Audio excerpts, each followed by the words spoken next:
If you hear mad laughter, children, it's fine. What's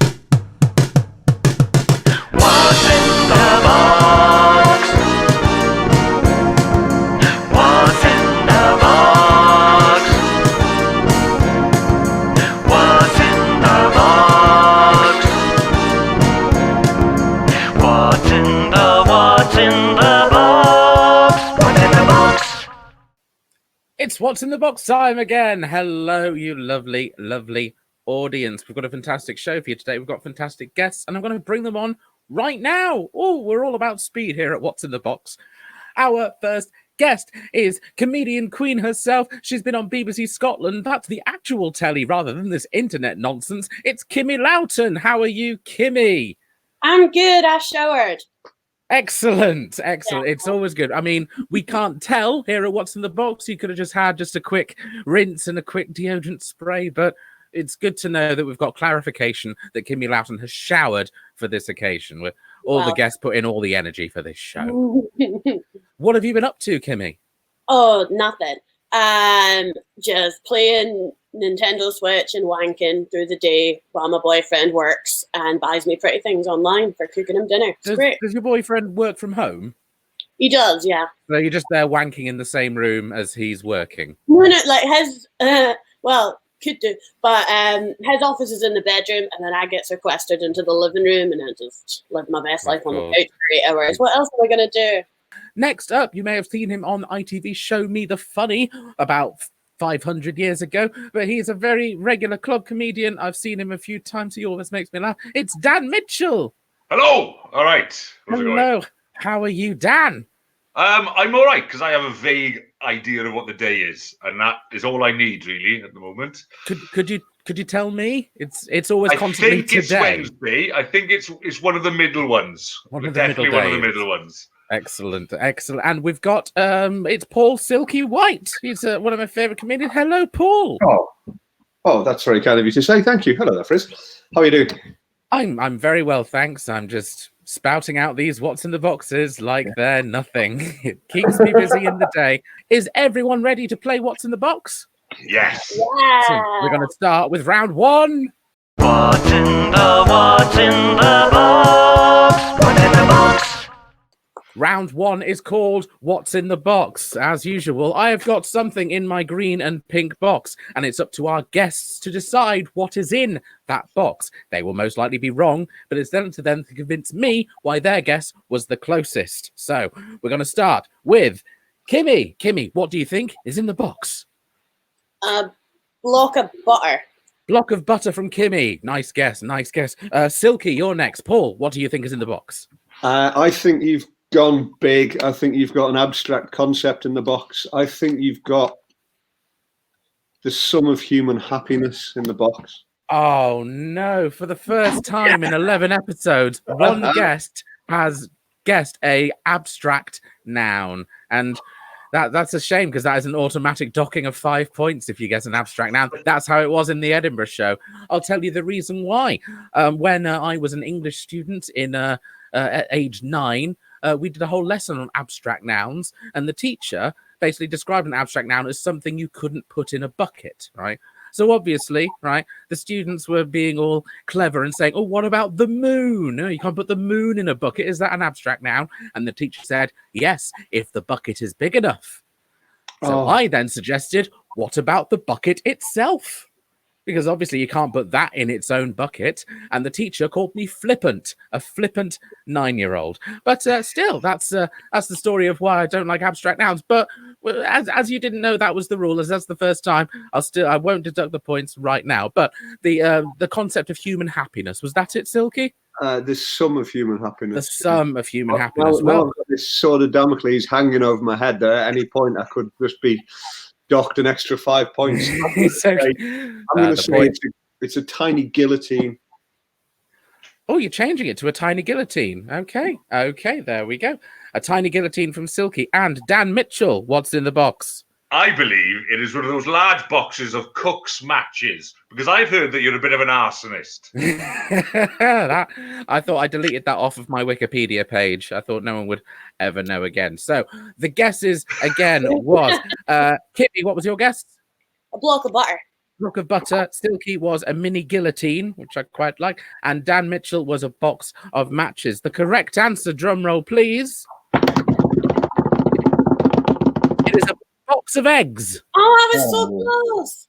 They were 6 free-range eggs from Tesco. I believe they're worth their own weight in gold. But we will go around the room. Some of you think that you were the most close, but it's up to the other guests to explain why they were closest and see if they can convince me. So we'll go with Kimi first. Why were you closest with a block of butter? Because it's a thing that you help make cakes with. Everyone's trying to do all the baking during the lockdown, and it's like really hard to get it. So I thought he's going to go for something that we might not think he has, you know. And butter and eggs are pretty much on a parallel with like flour and toilet roll. Well, okay, so rare bacon ingredients can be used to describe both objects.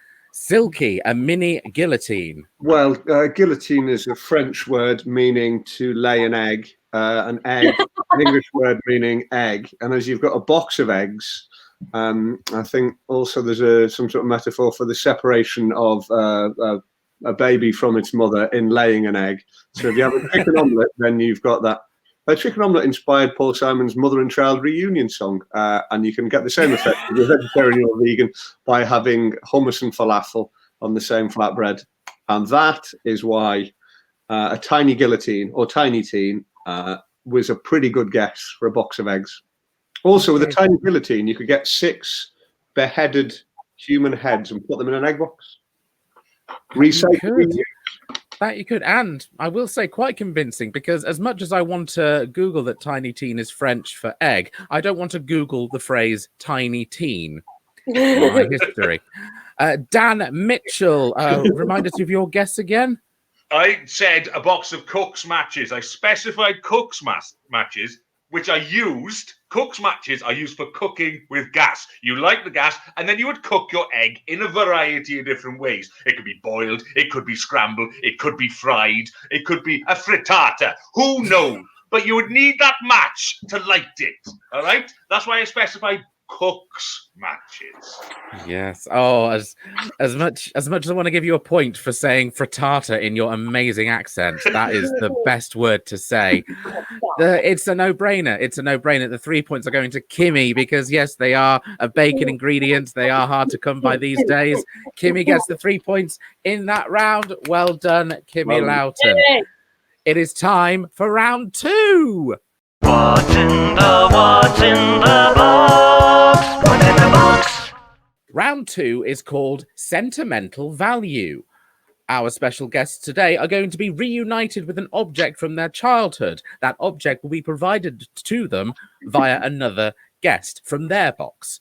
So we're going to start with Silky. You're going to be reunited with an object from Kimi's box, right? This is an acting game. You have to explain why it means so much to you and why you're so happy that you've been reunited with it.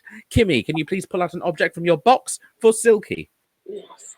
It is a box that looks like a turtle and is like, you pull it apart, it's like a jigsaw, and it might have 10-year-old recreational drugs inside it. You're welcome.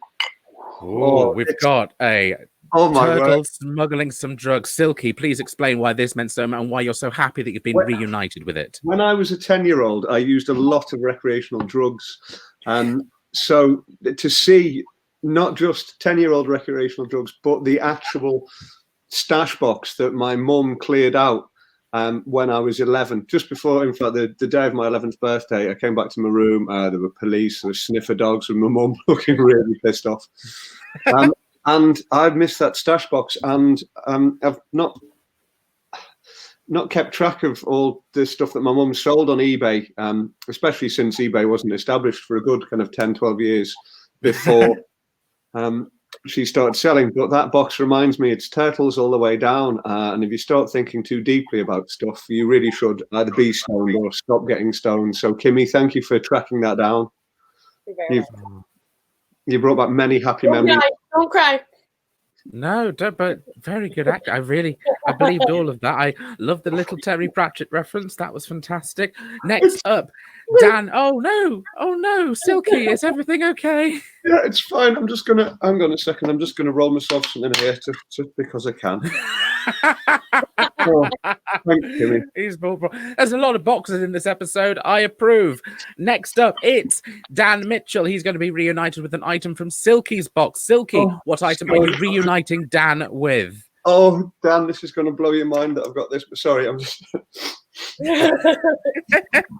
This is the Royal Romance, which is a commemorative LP recorded to celebrate the betrothal and marriage of HRH Prince Charles to Lady Diana Spencer. And I'm sure you'll agree that she does not look happy being massaged by him, and some of the other photos as well. I mean, before she was married, not exactly happy. Just not happy. And then he's there on a horse with a stick. He's also got a little tassel. So, surprise, Dan. Surprise. Oh, Dan, please explain why you're so happy to be reunited with this also angry. This is a wind-up from Silky. He knows that's the only evidence for the fact that I killed Princess Diana. That was what was given to me by the royal family. Kill the woman out of these lots, they said. Gave me that picture. And if you can do it classy with a tassel, I couldn't because my hands are too big. I mean, that bit of tassel, while beautiful, would never get round her neck. So instead, I had to get some French photographers involved and a car. But I did the job. And that is the only evidence. It's got my fingerprints. It's got some blood. And hang on, are we live? Oh, I don't know what it is. Sorry, I have no idea what that is. Very nice twist in the format. Next up, we have Kimi Loughton, who's going to be reunited with an object from her childhood provided by Dan Mitchell. Dan, what is the object you're reuniting Kimi with? I am reuniting Kimi with this human skull. Kimi, please tell us the story of this human skull. Dad? I wasn't ruined. Why did you take it from me? Yeah, that's my dad. There you go. Short and sweet, and you really snapped out of the acting immediately. Right, I've got points to give out for round 2. I give away 1 point, 2 points, and then 3 points. Kimi, because you just broke the acting immediately, that's just 1 point. Silky, because I think he's still acting from his first go, that is 3 points. Dan, 2 points. I love the conspiracy about Diana. Those are the points given away. That's the end of round 2. It's time for round 3. Hooray! What's in the box? What's in the box? Round 3 is called the music round. Ooh. Regular viewers of What's in the Box know I like collecting compilation CDs, and they are round and have music on. That's why it's called the music round. Today's CD is the Disney Collection Volume 3. The game that I've invented involving this album, Volume 3 of Disney songs, is called Disney or Disney. Disney. Like me, like Disney. Of course. On the back of this card, I have 9 track titles. Some of them are track titles from the Disney Collection Volume 3. The others are track titles from the album discography of Calvin Harris. So, famous Scottish DJ Calvin Harris. Hence the name Disney or Disney. And that's my little drawing of Calvin Harris right there. So, for this round, we're going to start with Dan. I'm going to name a track title, and you have to tell me if that's Disney or a Calvin Harris track. So your track title is Green Valley. Green Valley. Now you see that sounds Disney-ish, doesn't it? Because they've all got like there's all like your princesses flaunting around valleys with nut birds. But I think Calvin Harris, Disney. You think it's Calvin Harris? It is. Green Valley is a Calvin Harris song. Fantastic. We've got a good start here. Next up is Kimi. The track title is So This Is Love. So This Is Love. Disney or Disney? Disney. I think it's Disney. You think it's a Disney song? It is. It's from the Cinderella movie. I can't remember that song being in there, but that was a Disney song. Next up, you know the one she twerks to. Yes, whistle while you twerk. No, that was Snow White. Anyway, Silky, your track is Stars Come Out. Oh, that is Disney's seminal anthem about how you shouldn't fear who you really are. And it was dedicated to Tom Cruise at the Oscars in 1994. Oh, I can't remember that because I thought it was a Calvin Harris song. So sorry about that, Silky. You nearly had me convinced, and I'm the one who researched these questions. Next up, it's Dan again. Dan, the song is Someone's Waiting for You. Well, it does sound very threatening, and it was the song that put Princess Diana onto me, and it was a Disney song. It was oh no, she's here. It was a Disney song. It was from The Rescuers. Remember that film? I don't. It had mice in it. And Oh yeah. on a seagull. Yeah. Yeah. Yes. There's a sequel. There It does. was a se- Rescuers Down Under. Yes. Excellent. Yeah. If only there were points for knowing that information. Kimmy, your next song is Best of Friends. Best of Friends. Was that from a Disney movie or is that a Calvin Harris track? You can Google it on your phone if you want. No, I'm not. I think it sounds wanky, like a Disney song, like cheesy. So let's go Disney. It is a wanky, cheesy Disney song. And you know what? I'm going to give an extra point if you can name me the movie it's from. What was it called? We Are Best Friends. Best of Friends. Best of Friends. Lion King 2. Sorry, it was The Fox and the Hound. Oh, that's one. Oh my God, that's such a tragic film. It's the saddest one. It's like That also has a sequel. Do you know what Fox and the Hound 2 is about? The Lonely Hound. Nearly. It's set in the middle of the film where the Fox and the Hound start a band together. And apparently we're meant to believe that happened in the middle of the film, The Fox and the Hound. Disney had a very weird one in the 90s with their straight-to-video films. So it's Next like up. a sequel. It's like the Naval Orange equivalent of a sequel that actually takes place. Wow. Yeah, Disney did that all the time. Have you ever seen The Lion King 1.5? It's the third one, and it's what Timon and Pumbaa were doing before they were introduced in the Lion King film. It's basically Rosencrantz and Guildenstern are dead. Is that the one with the cats? And then they're like, dig a tunnel, dig a tunnel. Silky, your track title is Yeah, Yeah, Yeah, La La La. You see, I'm inclined to come down Calvin Harris on that. However, that means I'm probably wrong because my knowledge of Disney and Calvin Harris, I haven't even got the internet, so I'm going to say that's Disney. You should have gone your first instinct. It was Calvin Harris. He wrote it specifically for a Coca-Cola advert. Oh, he's dead to me.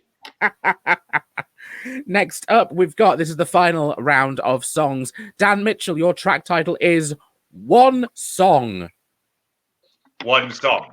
One You've song. already given us 6, so it's obviously a blatant lie. I think that one song is probably something from Pocahontas and it's talking about a tree or something. So I'm going to go with that. It's a Disney. It is a Disney, but it was Snow White, apparently. It was in the film Snow White. But that's the one where she sings I'm Wishing. That's called One Song. Now I remember. Excellent. Right, Kimmy, your last one for Disney or Disney.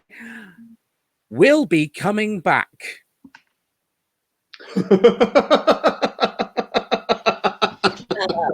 That's tickled Silky somehow. It's just a song about food poisoning. It's about undercooked And by oysters. Will be coming back. Will be coming back. I thought of Brokeback Mountain first, but The famous Disney film Brokeback Mountain. I don't know why that was not the first thing they could have made, but Disney. You think it's Disney? It's Calvin Harris. We'll be coming back to you someday. We'll be coming back to you someday. It's one of his best ones. And finally, Silky, the last song of the round. The track title is Love is a Song. I'm going to say Disney. It was Disney. It was from Bambi. Lovely. Right, that's the end of round 3. It's time for round 4. Hey. Hey! What's in the box? What's in the box? Round 4 is called Bedtime Story. Our guests are going to use their final items from their box to create a sort of CBBS Bedtime Hour story. And it's going to be a retelling or a telling of a new title that our audience have been suggesting. So, first up is going to be Kimi this time. Kimi, using the items that are left in your box, could you please tell the story of Boris and Pinocchio? Yeah. So there once was a little boy and a puppet. Now the little boy was called Boris, and the puppet was called Pinocchio. Nailing it. Now, a representation in the story of the puppet will be this big turtle, and Boris is this little pink turtle on the top here, and they swim in the bathtub, and it's having a good time. Now, Boris is the worst cunt ever, and should have maybe died. I won't say that, but he knew this guy called Geppetto, and he helped Pinocchio become a real boy because he's got his finger in all the pies, and is helping people run the country. Sorry, I'm trying to open the other stuff and it's all closed. So he got some magic clay. This is magic clay, guys, and he covered Boris up. And basically just tried to pretend that Boris wasn't a thing and that he didn't run his country. And then he celebrated with a tiny little bottle of Prosecco that he got from a job that he was fired from. You're welcome. Good night. I love you. Bye. Very good, Kimi. So, Can I just say, I love the fact that Boris turned into a boil. It was amazing. You're welcome. I'm going to be marking you on 3 different categories. One is if it was childhood friendly, because this is the CBBS Bedtime Hour. 2, I'm going to mark on the story, on how well it was. And 3, I'm going to mark on how well you use the objects in your arsenal. So, Kimi, I'm going to give you a full 3 for the object use. I love the clay around the turtle. For the story itself, that is another full 3 points. But for childhood accessibility, just giving you the 1. Why'd I only get 1 for the childhood? Did you not say the word cunt in the middle? What's your point? Oh yeah, I forget that Scotland BBC is a bit different than down here in the south. Cunt Next just up, person. cunt is a punctuation. 10. Next up is Dan. Dan Mitchell, are you ready with your objects? Absolutely. The story that you are telling is, of course, The Process and the Virus. I don't know if they meant princess, but that's the title now. It's The Process and the Virus. So here is Dan Mitchell's CBBC Storytime Hour with The Process and the Virus. Well, one day in the castle, everyone realised it was time to clean. And to clean, you'd have to go through the process of cleaning. Luckily, this was a magical castle, and they had a living vacuum cleaner. Now, the living vacuum cleaner, while not very happy about cleaning all the mess, did his job well.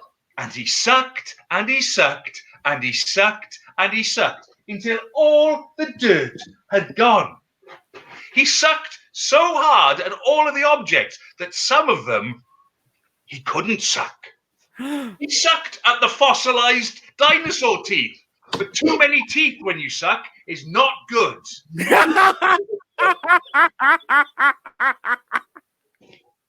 Then he sucked at something and he got a bug. He got a bug, a shiny new bug that no one else had ever seen before. And that bug spread a virus everywhere that Henry, the Magic Hoover, sucked. At the end of the day, he was spreading the virus all around the castle, and even rich people got the virus. So the rich people decided to invest all their money not in a new vacuum cleaner, but in Thor's hammer, with which they smashed Henry on the head. And the virus was destroyed. Right, that is 3 points in every category. I would happily let my niece and nephew watch that. That is a full-on 9 points there, and very well done using the bug. It was the virus. It was like fate. We have some comments as well. We've got Mark Blaney saying, "What a pro, taking the typo and running with it anyway." And we have the original contributor of the process and the virus agreeing that princess, not process. So Dan, you're gonna have to do the story again. No, that's fine. No, but that is a full 9 points for Dan. Next up is Silky, and using the items that you have left in your box, you are going to tell us the story of the lion thing. Process that how you wish. Here is Silky with his CBBC bedtime hour, The Lion Thing. Hello, children, and welcome. My name's Silky. Sorry. Now, I want you to think back to when you were very, very young. Very, very, very young. Little shards of memory appear. Remember the first time you drew something and it was rubbish? I'm rubbish at drawing too, which is why when I draw things and they come to life, like this lion. Shut up, it is. It's a lion thing. That's right. The lion thing. The lion thing was called Jeff. Jeff the lion thing. And the lion thing had lots of friends. Jeff had a Christmas mouse who repeated back to you anything you said. Is that right, Christmas mouse? Is that right, Christmas mouse? That's right. That's right. So Jeff the lion thing. Jeff the lion thing. That's going to get really wearing. Really Can I get a word in edgeways here? When it's the way his eyes, just mental eyes.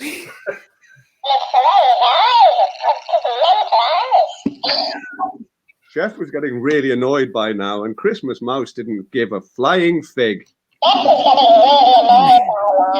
swear to God. Which is why, if you shut up. If you think back, memory. Ooh.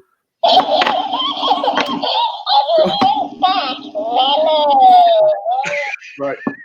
If you hear mad laughter, children, it's fine. It's just the Christmas mouse. Sometimes it makes up its own noises. Isn't that right, Christmas mouse?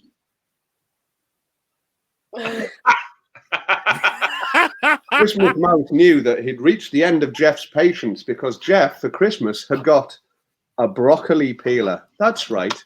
You jab it into the broccoli and you twist. Do you want some of that, Christmas mouse? Very much not. Very much not. So, I swear to God.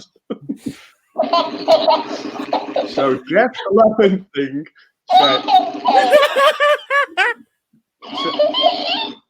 Oh my God!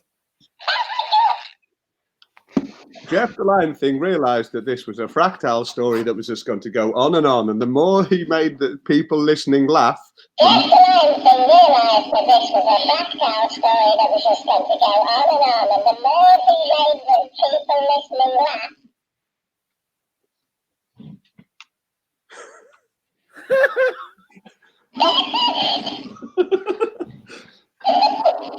How long is your memory? How long is your memory?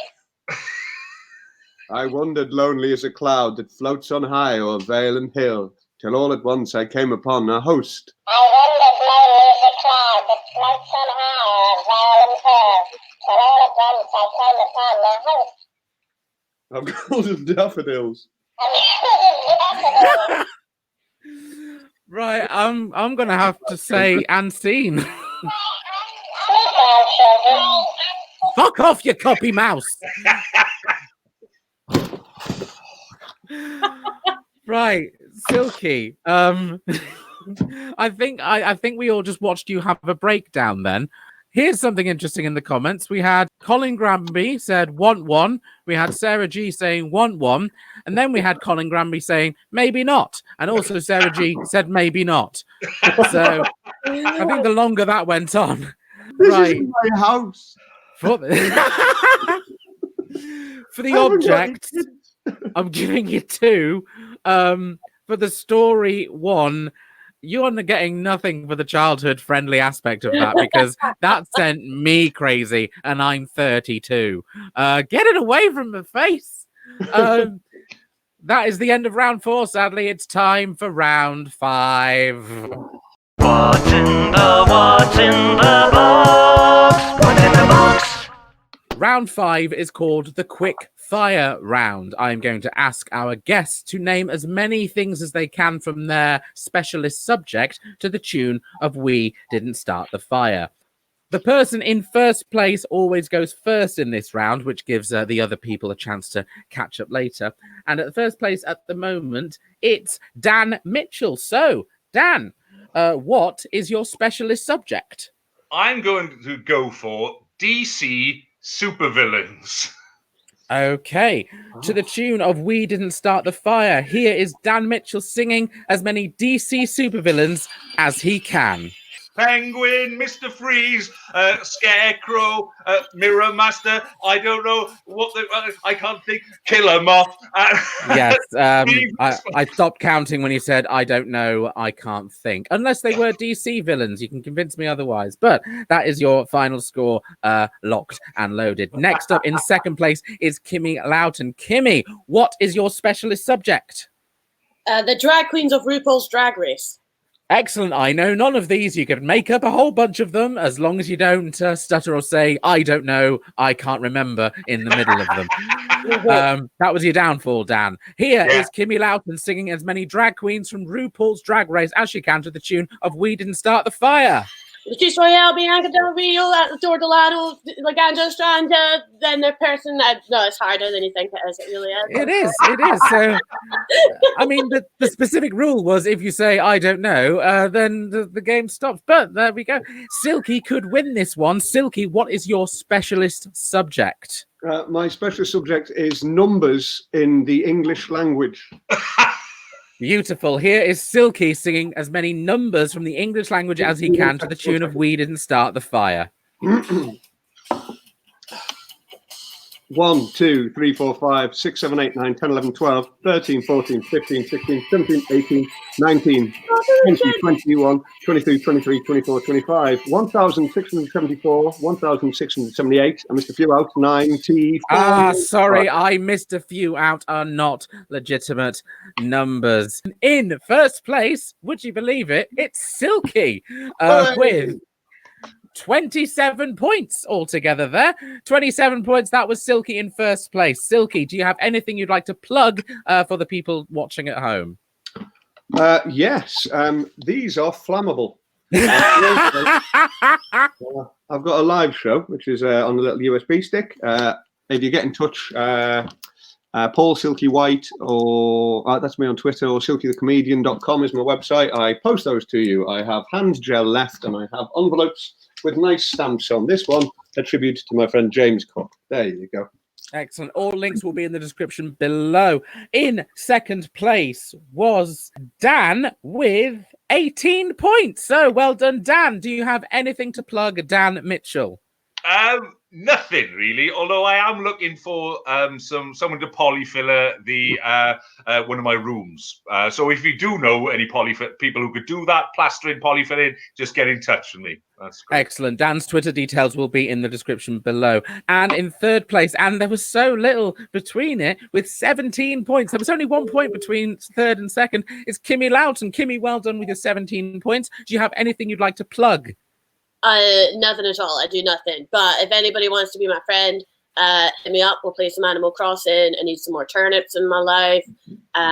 Just be my friend. I love you. Goodbye. Beautiful. That was Kimi Loughton. Again, the way you can contact her will be in the description below. If you would like to support the show yourself, you can bung us the price of a pint at ko-fi.com/frizzle. You can make a voluntary contribution, paypal.me/frizzle. We comedians, all our gigs have suddenly disappeared. We've got no income, so what I do is I invite my friends to do all the hard work, and then I beg for money at the end of it. You can also support us for free by following us on Twitter at What's in the Books. That is What's in the Box with no vowels. One more time, we had Kimi Loughton, we had Paul Silky White and his crazy, crazy mouse, and we had Dan Mitchell. Now, can everyone please wave at the screen for 23 seconds as the end credit music plays?